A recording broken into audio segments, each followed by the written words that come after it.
आज कौन सी जयंती मना रहे हो, किसकी आपसे जयंती मनाई? आज हम माननीय संत राम बीए प्रजापति की जयंती मना रहे हैं और इनकी जयंती मनाने के पीछे हमारा एक खास मकसद है, क्योंकि माननीय संत राम बीए प्रजापति जी ने जाति पाति तोड़क मंडल की स्थापना की थी 1922 में, और उन्होंने बहुत सारे सैकड़ों विवाह करवाए अलग अलग जाति के। वो फार्म रखते थे अपने साथ, और आर्य समाज का लाहौर में अधिवेशन हुआ था। उस अधिवेशन के बाद ये जाति पाति तोड़क मंडल की स्थापना की गई।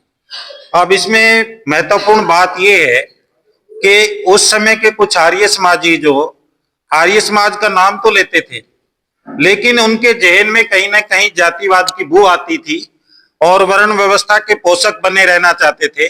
तो माननीय संत राम बीए प्रजापति ने इसका विरोध किया कि ऐसा ठीक नहीं है, आपका जो व्यक्तित्व और कृतित्व एक जैसा होना चाहिए। मतलब आप जो समाज को बता रहे हो, समाज के सामने जो बात कर रहे हो, वैसा ही आपका कृतित्व होना चाहिए, वैसा ही आपका आचरण और व्यवहार होना चाहिए। लेकिन बहुत सारे जो आर्य समाजी थे उनका आचरण और व्यवहार ऐसा नहीं था।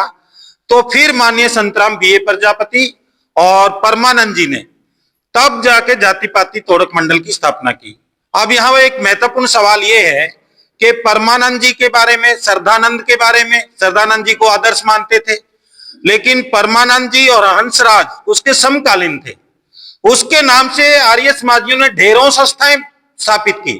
लेकिन आप जो आदमी जिसने 100 से ज्यादा किताबें लिखी, सैकड़ों किताबें लिखी, माननीय संत राम बीए प्रजापति ने।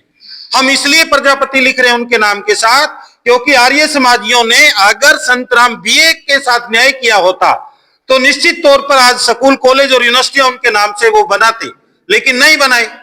और आप जब नहीं बनाए तो इसलिए हमने लिखा कि भाई तुम्हारे साथ आर्य समाजियों ने भी भेदभाव किया, और इसलिए हमने संत राम बीए के साथ प्रजापति लिखा, उनकी जयंती मनाई और SC ST OBC के लोगों का एहसास करा रहे हैं, इस देश के मूल निवासियों को, कि भाई कहीं ना कहीं छुआछात है, भेदभाव है, और यह नहीं तो संत राम बीए को वो महत्व मिलना चाहिए था जो आज नहीं मिल रहा। तो आज उसी परिप्रेक्ष्य में संत राम बीए प्रजापति की जयंती हम मना रहे हैं।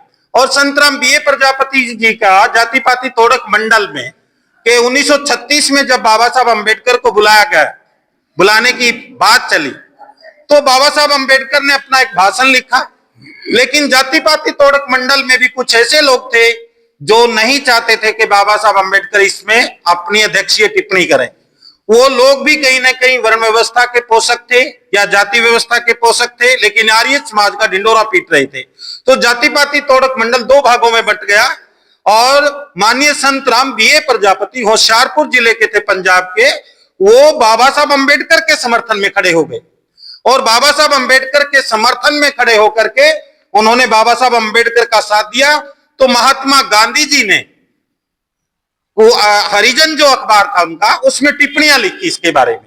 तो माननीय संत राम बीए प्रजापति ने उनका विरोध किया, और फिर जो विरोध किया तो संत राम बीए प्रजापति ने कहा कि वर्ण व्यवस्था का सिद्धांत अब अप्रासंगिक हो चुका है और भविष्य में भी वह चलने वाला नहीं है, परवान नहीं चढ़ेगा, और अस्पष्टता निवारण का आपका जो कार्यक्रम है वो ढोंग है। ये ऐसी बातें महात्मा गांधी के बारे में माननीय संत राम बीए प्रजापति ने खुले तौर पर लिखी, और यहां तक लिखा महात्मा गांधी के बारे में कि आप कीचड़ से कीचड़ को धोने की कोशिश कर रहे हैं, इससे कुछ नहीं होगा, आप धरातल पर वास्तविकता के तौर पर काम कीजिए। तो बाद में उन्होंने बाबा साहब अंबेडकर का साथ दिया और वो 101 वर्ष तक जिए।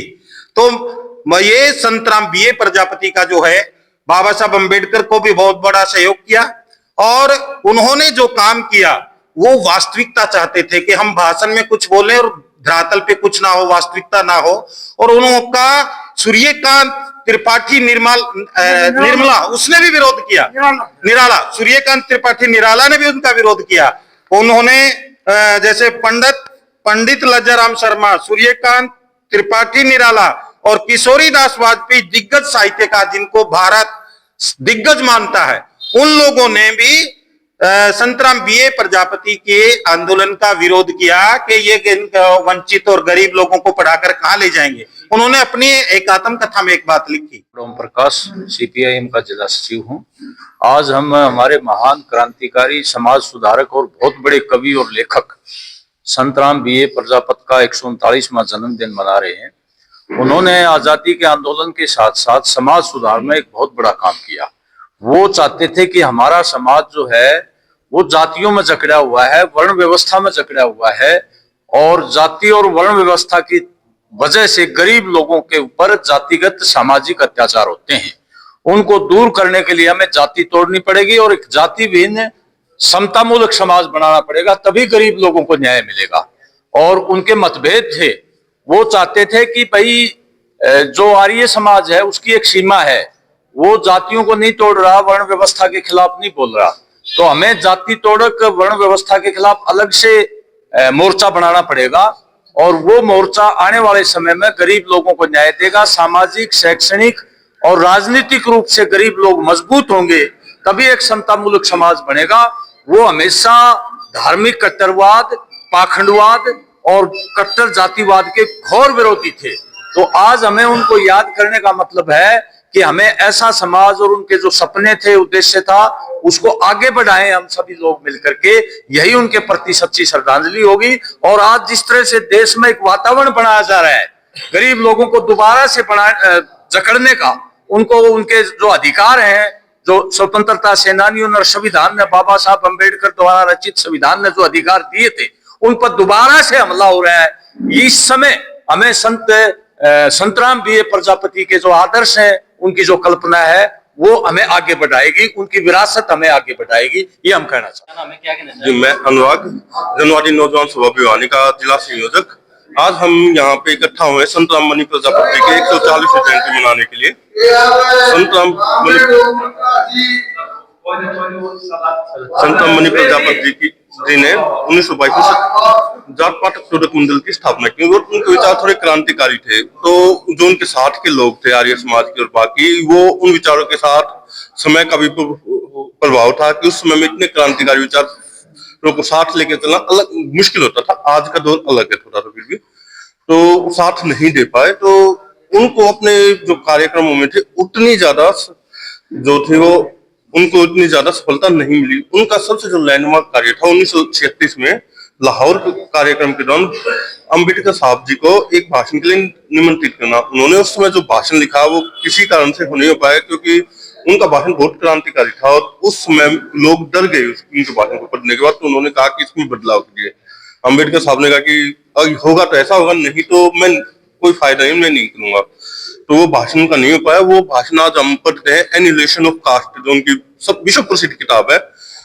अगर हमें जात पात तोड़नी है तो वो जो भाषण है आज उसमें पूरा लैंडमार्क उन्होंने पूरा दिया हुआ है कि किस प्रकार हम जातियों से छुटकारा पा सकते हैं, कौन सी चीज हमारी जातियों को पोषित करती है। तो उसमें उन्होंने बताया कि जो सबसे मुख्य कारण है जातियों का, वो है हमारा जातिगत विवाह।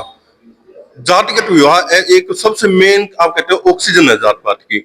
अगर इसको तोड़ दिया जाए तो जातीय विवाह को बढ़ा दिया जाए तो जातियां अपने आप स्वतः खत्म हो जाएंगी। तो इस प्रकार के हम अगर प्रयास करें तो हम जाति पात की जो गंदगी है हमारे समाज में, उनसे छुटकारा पा सकते हैं। और जो इस जो कुरीति से जो बाकी कुरीतियां पैदा हो रही हैं वो स्वतः समाप्त हो जाएंगी। तो आज हमें संतराम प्रजापति और अम्बेडकर जी जैसे क्रांतिकारी विचारों वाले लोगों की आवश्यकता आज की समझ, ताकि हम इतने साल बाद भी ये जिंदा इनसे छुटकारा पा सकें।